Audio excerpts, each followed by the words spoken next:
សន្យានឹងខ្លួនឯងថានឹងរក្សាភាពរឹងមាំនៅក្នុងគ្រាលំបាកសន្យានឹងខ្លួនឯងថានឹងមានទំនុកចិត្តលើក្តីសុបិនរបស់ខ្លួនទោះបីអ្នកដទៃសង្ស័យក៏ដោយជីវិតនឹងសាកល្បងលើការអត់ធន់ភាពក្លាហាននិងជំនឿរបស់អ្នកប៉ុន្តែសូមអ្នកកុំបោះបង់សន្យានឹងខ្លួនឯងថានឹងរៀនពីកំហុសឆ្គងហើយបន្តដំណើរឆ្ពោះទៅមុខទៀតការពារសេចក្តីសុខរបស់អ្នកហើយជ្រើសរើសភាពវិជ្ជមានលើភាពអវិជ្ជមានរបស់អ្នកសន្យាថានឹងគោរពខ្លួនឯង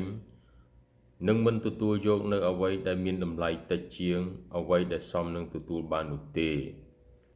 សូមខិតខំធ្វើការរក្សាការផ្ដោតនិងជឿជាក់លើដំណើររបស់ខ្លួន